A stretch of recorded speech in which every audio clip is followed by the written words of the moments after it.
talking quite a bit about energy security, going net zero, and so on. And I just wanted to ask you, what does achieving net zero mean to you? And especially when we talk of Shell, it is accelerating the transition to a low carbon, sustainable and equitable future. Sure. No, thank you, Dr. Dhawan. And I think it has many different aspects. So firstly, being a net zero company is core to our Powering Progress strategy that Shell has laid out. It's one of the pillars that are there. And we have always, aspired to be a leader in the energy transition. And we believe that, putting ourselves forward and putting a clear target in terms of being a net zero company by 2050, and also addressing not just scope 1 and scope 2 emissions, but also focusing on scope 3 emissions, which can be over 85 to 88% of our emissions, is an important part of the role that we have to come back and play moving forward.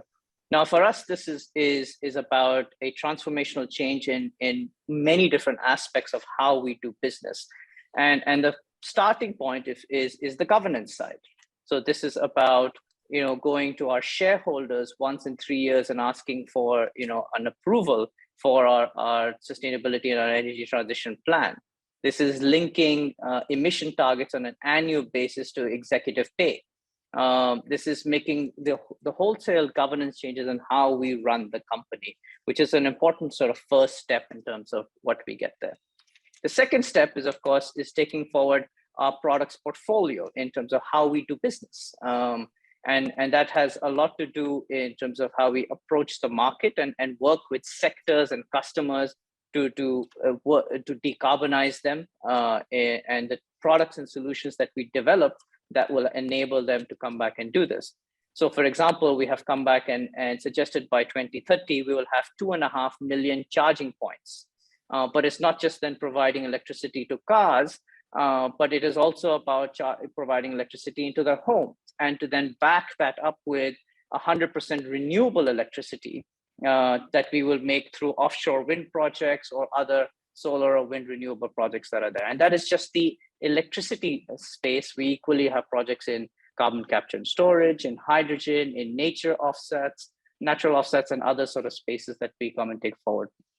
Effectively, we have to create a product portfolio that provides options and flexibility to customers and consumers going forward. And then there's a third piece to this one, which is also quite important. And these are largely, we call them enablers, but there's also about how do we get the right talent, the right sort of leadership, the right behaviors, the organizational culture, in terms of taking a look at every opportunity that exists for us to take a look at circularity and sustainability aspects. So sustainability is not a chief sustainability officer that sits or a team of 5 or 10 people that sits there, but we are all chief sustainability officers that must take a look at opportunity. And we take a look at digitalization and the implications and how do we accelerate that. But let me come back and ask you, because you teed up the Prime Minister and the commitments in India, what is said. So as the president of TERI, what are your thoughts on how India could decarbonize its energy system by 2050 while continuing to make economic progress? Well, I'll say the very first step for adopting any technology is commitment from the government side. So when we say the kind of promises or the announcements that the Prime Minister made at COP, and one of them being that by 2050, it will be energy production will be largely decarbonized. So it shows that there is commitment on part of the government. And therefore, what companies like yours were doing in the past more voluntarily, it sends a message across that what is voluntary today may become mandatory tomorrow. And there is government support. But it is not just commitment or rather promises, it is also that government will have to move many steps forward. And first of all, when we talk of production of green energy today, it requires capex. There is a lot of investment that is required. What you just listed about having power, generating energy through through renewable means and so on, it's going to cost money. So it is companies like yours which are perhaps able to invest in capex, but not all. And also, in a way, you cannot be doing charity. No company can do charity. It is that there should be buyer for that energy as well, and maybe at a higher rate to begin with. Because as there will be economies of scale and production and even indigenization of the infrastructure itself, the prices will come down, but initially they require that kind of support. You rightly mentioned that India is a country we need to develop, which essentially means that our energy requirements are also going to increase in the near future. And indirectly, that also shows that while on one end we are promising by 2050, it will all be renewable, but to begin with, even our carbon footprint may increase if we continue on the same path. Because of the development, we have to grow. And therefore, it is very important for the governments that they invest in the infrastructure as well. And most of the equipment that perhaps if and made in India, this concept, perhaps it is far more important today than yesterday. Because we have also learned that disturbance in one part of the world, how it influences every part of the world. The present war, there is so much of uncertainty. For Europe, there is so much of uncertainty for India for meeting its energy requirements. And therefore, we need to go local as much as possible. We need to produce stuff indigenously. And small and medium enterprises will also have to play an important role in it. Another thing, because see, policy side, we are all right, but are we doing enough R&D? And there I feel that if we look at statistics, India's investment in R&D sector is negligible. We only spend about 0.7% of our GDP on R&D, and private sector contributes about 37% of this 0.7%. So which is really, really small if we compare ourselves to countries like China and US, Japan, Germany, where it's more than 70%. So therefore that R&D expenditure has to go up, especially when we say made in India. The other important point which you just listed, and that is the capacity building.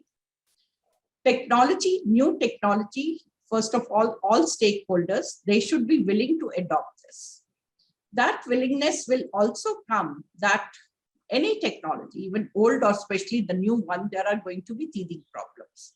So that needs to be sorted out then and there, rather than saying that, okay, wait for 10 days and our engineer will come. So we need to invest in R&D, and that is where I personally feel that our teaching, especially in our engineering colleges or otherwise Skill India program, that should also be aimed towards new technologies. So how do we overcome that? And perhaps public-private partnership also becomes extremely important when we look at other concepts, the new technologies such as green hydrogen and so on. I would like to ask you another question. And that is, as I told you about the role that a private sector will have to play now, and energy companies perhaps will have a much, much greater role to play when we are talking about net zero world. And really speaking, it's not a luxury. Net zero is not a word. It is, if we want to save ourselves, the human race on this planet, we have no other option. And therefore, all of us are looking towards not just the governments, also to large energy companies. So what are your views on this? I think actually I'll build on the frame that you laid out on the kind of change that we need and the different aspects of the change, from R&D to startups to innovation to policy and advocacy. And I think that starts to give us the indication of how even an energy company needs to change as we go forward. And I think it is about an evolution of the role that we play in society. We were enablers of development and progress by providing energy for many, many decades. But now we need to evolve to transformative collaboration, to facilitation, to come back and see how do we create the partnerships with the different parts of society and to to be able to come back and accelerate not just the development of these new technologies, but the adoption and pace and commercialization of the new technologies going forward. And so what does that mean for us? I mean, that means, for example, that we need to become much more adept at coalition building. So how do we bring different voices into the room to talk about what do we come back and do? So, for example, working with the energy transition committees, as you know, globally, in terms of coming and bringing a much more informed debate and dialogue about what this starts to look like. We must be able to facilitate the development of new industries and sectors. So, some of the sectors that need to transition require the whole value chain, all the different players to come together.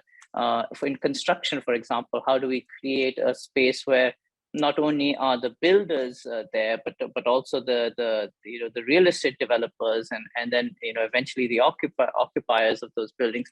But equally, then you have cement and steel, and then you have the energy providers to them, and all of us have to sit together to be able to come back and identify how do we work together and restructure the whole value chain in a manner that is both sustainable, circular, but equally doesn't create an effective break in the chain by not sharing the economic needs across the entire chain. We have to take a look at supporting innovation. And, for example, we do incubation of startups in India through our Shell E4 program. And this is about how do we bring the next generation of capability and accelerate their development going forward and really come back and take that forward. So there is a number of different aspects in terms of what we'd come back and do. One of the things I think I think is really sort of important is that we've been working on is how do you, in the sense of partnership, we've been working with a number of the heavy process industries, which are I think Vibha, you would agree that was 15-20% of emissions in India is what industrial emissions. And so we took on the challenge is how do you work with some of the leading companies in India and develop decarbonization pathways with them. And I thought that was a very indication of how we need to change and work, because what we were doing was to effectively create system models, to take a look at what the implications of those system models are, identify the interdependencies between the new technologies. What does this mean from their customers, their products, their solutions perspective?